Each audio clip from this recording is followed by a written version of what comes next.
রোদে রাঙা ইটের পাঁজা, তার উপরে বসলো রাজা। ঠোঙা ভরা বাদাম ভাজা, খাচ্ছে কিন্তু গিলছে না। গায়ে আটা গরম জামা, পুড়ে পিঠ হচ্ছে ঝামা। রাজা বলে বৃষ্টি নামা, নইলে কিচ্ছু মিলছে না। থাকে সারা দুপুর ধরে বসে বসে চুপটি করে, হাঁড়ি পানা মুখটি করে আঁকড়ে ধরে স্লেটটুকু। ঘেমে ঘেমে উঠছে ভিজে, ফেবা চাকা একলা নিজে। হিজি বিজি লিখছে কি যে বুঝছে না কেউ একটুকু। ঝাঁঝা রোদ আকাশ জুড়ে, মাথাটার ঝাঁঝরা ফুঁড়ে, মগজেতে নাচছে ঘুরে রক্তগুলো ঝনর ঝন। ঠাঠা পড়া দুপুর দিনে রাজা বলে আর বাঁচি নে, ছুটে আন বরফ কিনে, করছে কেমন গা ছনছন। সবে বলে হায় কি হলো, রাজা বুঝি ভেবেই মলো। ওগো রাজা মুখটি খোলো, কও না ইহার কারণ কি।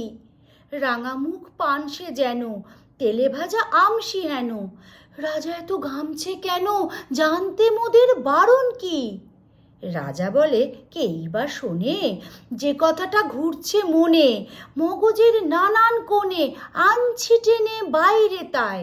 সে কথাটা বলছি শোনো, যতই ভাবো যতই গোনো, নাহি তার জবাব কোনো, কুল কিনারা নাই রেহাই।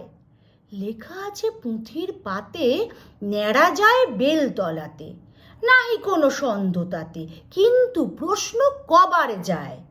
এই কথাটা একদিনেও পারেনি কো বুঝতে কেউ, লেখেনি কো পুস্তকেও, দিচ্ছে না কেউ জবাব তাই।